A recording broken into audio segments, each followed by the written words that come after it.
Bismillahirrahmanirrahim. Assalamualaikum warahmatullahi wabarakatuh. Alhamdulillahirrahmanirrahim. Wassalatu wassalamu ala rasulillah wa ala alihi wa sahbihi wa mawalah.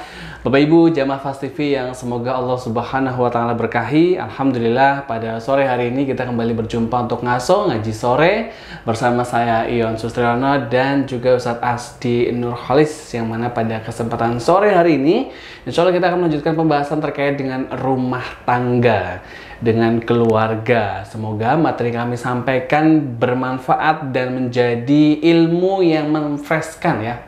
Ilmu yang kembali mencerahkan, merecall kembali pemahaman kita tentang ilmu keluarga. Nah, episode kali ini kita akan membahas tentang komunikasi. Jadi, kebanyakan ya antara istri dan suami kadang ada pemahaman yang berbeda. Suami ngomong A, ditangkapnya ngomong B oleh istri. Nah, sebenarnya bagaimana nih agar komunikasi ini tuh efektif, maksud yang disampaikan tuh diterima dengan baik, dan otomatis sesuai dengan koridor syariat Islam. Kita langsung saja bersama beliau, Ustadz Asdi Nurholis. Bismillah. Assalamualaikum warahmatullahi wabarakatuh, Ustadz. Waalaikumsalam warahmatullahi wabarakatuh. Ya, Ustadz. Alhamdulillah. Sehat, Ustadz. Alhamdulillahirabbil alamin. Oke, Ustadz. Kita melanjutkan pembahasan tentang keluarga, Ustadz. Masya Allah. Keluarga yang mana kompleks sekali. Betul. Dan biasanya berawal dari hal sepele, Ustadz. Iya. Si suami ngomong A, ditangkapnya nggak seperti yang diharapkan oleh suami oleh istri. Ribut tuh. Iya. Nah, itu sebenarnya dalam Islam bukan pengaturan ya, kaidah wajarnya itu bagaimana, Ustadz? Masya Allah. Monggo. Baik, terima kasih Mas Ion, sahabat Fast TV, Bapak dan Ibu yang dimuliakan Allah Subhanahu wa taala. Bismillahirrahmanirrahim. Wassalatu wassalamu ala Rasulillah wa ala alihi wa ashabihi wa mawala amma ba'd. Assalamualaikum warahmatullahi wabarakatuh. Alhamdulillah kita bertemu kembali di Ngaso ya, ngaji sore. Ngaji sore. Sore-sore kita ngaji untuk mendalami dan mencari bekal tentu buat kita semua, apalagi kita yang sudah berkeluarga dan mungkin akan berkeluarga gitu ya.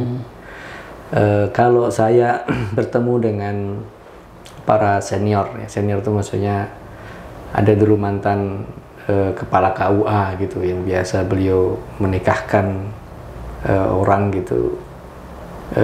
Beliau juga menyimpulkan, beberapa orang menyampaikan ke saya, sebenarnya masalah di keluarga itu yang paling mendasar ya, yang itu hubungannya dengan muamalah suami istri itu adalah komunikasi. Ya. Salah paham lah begitu. Dan itu juga yang menjadikan masalah secara umum juga dalam kitab beragama. Kata Imam Ibnu Qayyim Al-Jauziyah itu terjadinya perselisihan ya, pendapat ya dalam syariat agama kita, yang sebetulnya mungkin di situ ada kesepakatan di kalangan para ulama, itu awal mulanya karena su'ul faham. Ya, ada salahnya pemahaman ya terhadap konteks yang ada yang telah disampaikan oleh para ulama. Sebetulnya bisa jadi kalam atau pembicaraan itu jelas, tapi karena su'ul faham, salah faham itu yang menjadi masalah. Bisa juga karena yang kedua sedikitnya ilmu yang dimiliki. Ya, oleh karenanya kita pernah sampaikan dulu di awal bahwa hak suami istri bersama itu adalah belajar agama. Kalau kita ini sebagai seorang muslimah wajib hukumnya ya. Ya talabul ilmi fardhatun ala kulli muslim. Belajar agama itu menjadi kewajiban setiap muslim, termasuk juga di situ muslimah. Apalagi dalam membangun rumah tangga. Di antara ilmu itu ya, di antara ilmu yang ada dalam kehidupan rumah tangga itu bagaimana kita berkomunikasi.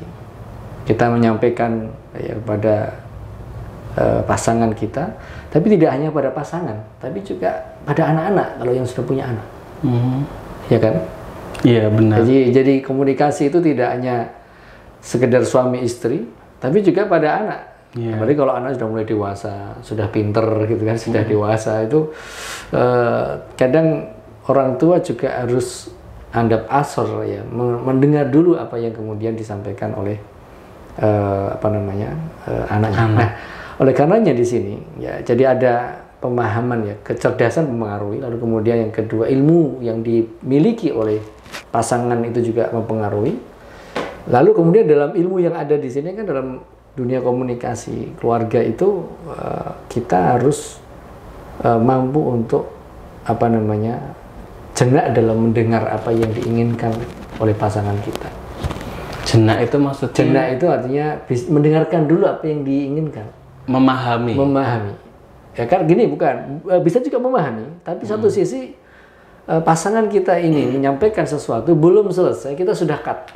Ya, benar. Nah, ini yang juga kemudian membuat sepele, tapi karena dia belum selesai untuk kemudian menyampaikan apa yang ada pada unek-uneknya, sehingga dia merasa tidak puas dengan kenapa kok di-cut dulu, kenapa kok diberhentikan obrolan saya, padahal ini belum selesai, belum titik, belum koma. Ya. Ini paling penting. Jadi kita mendengar apa yang ingin disampaikan oleh pasangan kita ini sampai titik. Usahakan itu. Ya. Dan itu juga apa yang ada pada diri Nabi kita Muhammad SAW. Jadi Rasulullah SAW itu dalam Sahih Bukhari disebutkan ya, dari Anas bin Malik radhiyallahu taala an, kana kalamur Rasul sallallahu alaihi wasallam kalaman faslan ya yafhamuhu kullu man sami'ah. Jadi Rasulullah sallallahu alaihi wasallam ya, ketika beliau, dan ini juga pernah disampaikan oleh Aisyah radhiyallahu taala anha sebagai istri beliau, bahwa Rasulullah SAW ketika beliau berkomunikasi tadi, berbicara itu dengan pembicaraan yang faslan, detail. Ya, jelas. Faslan itu bisa diartikan, ada beberapa pemahaman penjelasan dalam hadis yang jelas ada detail. Faslan itu adalah tafsilan, detail, terperinci. Ya. Kemudian yang kedua, faslan di sini jelas menyampaikannya mana yang hak, mana yang batil. Nah, gitu ya. Yafhamuhu kullu man sami'ahu, dan akan difahami oleh siapapun yang mendengarkannya. Lawan bicaranya akan paham. Nah, di sini kan sebetulnya, karena kalau kita kan tadi kalau ditanya dalam ketentuan syariat agama kita bagaimana, dan kita sudah punya prototip ya, suri Taurat dan Rasulullah SAW dalam kehidupan rumah tangga mereka, dan beliau Rasulullah SAW bisa meminimalisir dalam tanda petik, bahkan bisa menyelesaikan ya permasalahan di keluarganya dengan komunikasi yang baik. Ya. Jadi beliau Shallallahu Alaihi Wasallam ketika berbicara itu jelas, tidak ambigu kan begitu maknanya. Faslan tadi jelas, terperinci. Apa yang diinginkan, apa yang dimaksud itu dijelaskan dengan sejelas-jelasnya. Jadi pada umumnya kan begitu.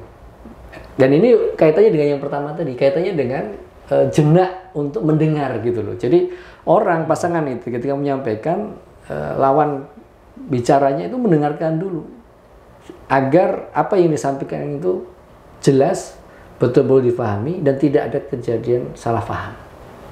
Ya. Lalu yang kedua, tadi faslan itu bisa diartikan beliau menyampaikan yang hak itu hak, yang batil itu batil.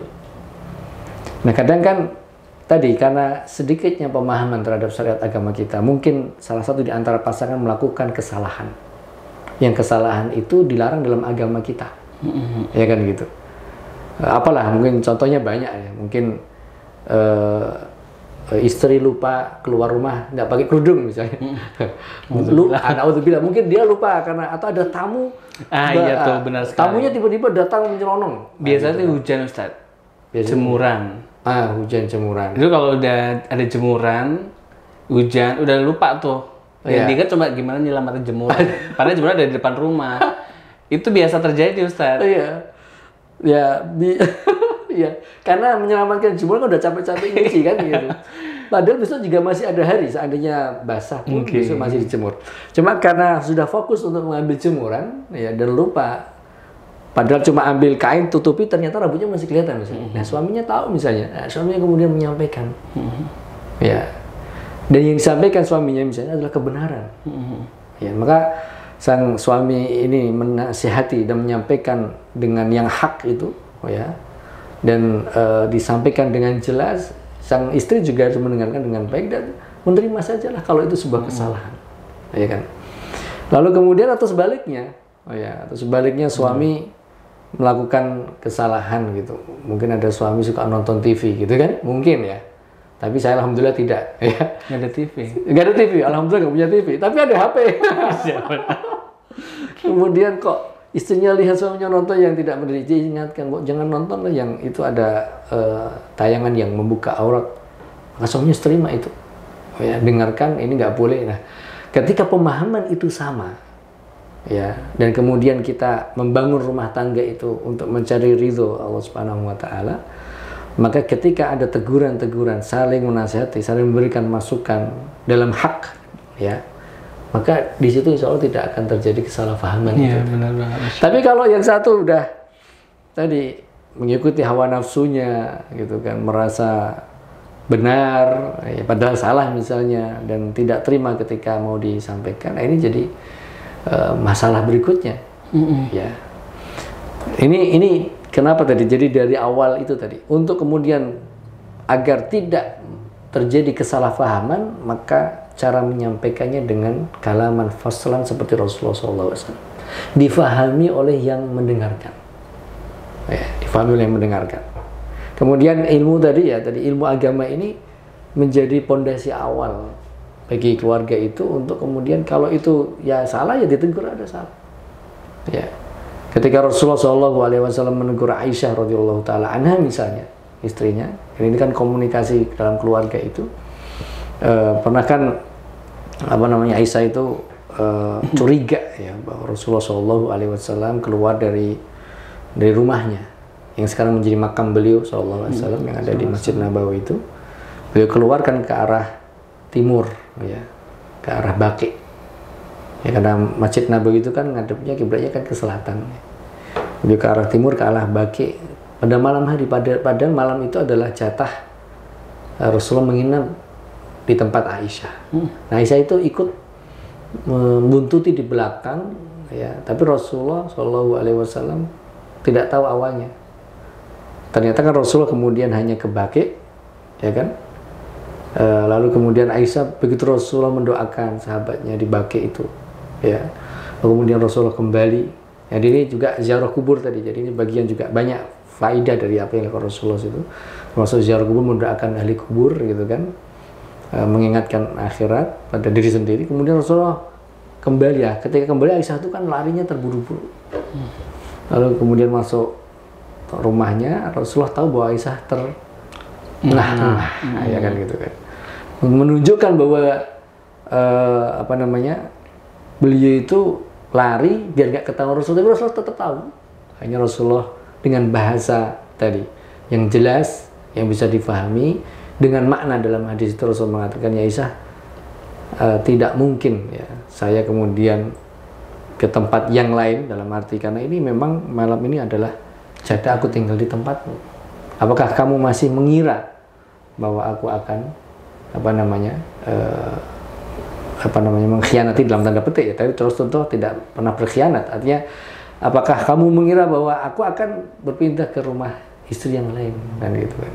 Dan Aisyah pun menerima itu, artinya berusaha gitu. Aisyah merasa bahwa membuntuti Rasulullah SAW itu ya sudah terima itu kesalahan karena berawal dari dalam tanda petik suudzon. Ini mau kemana? Ini curiga lah gitu. Nah, curiga. Maka jamaah Fast TV yang dirahmati Allah Subhanahu Wa Taala, tadi kita kemudian juga perlu kita pahami juga di sini berkaitan dengan ketika Rasulullah SAW tadi dalam kisah ini tadi kita ambil hikmahnya di situ bahwa memang agar komunikasi itu menjadi baik, ya kita dahulukan husnuzon di antara kita. Pasangan suami istri itu harus saling percaya satu dengan yang lain. Khususnya kan? Ada istilah ini, pillow talk, Ustaz. Iya. Pillow talk itu sebelum tidur bercerita dulu, ngobrol. Iya.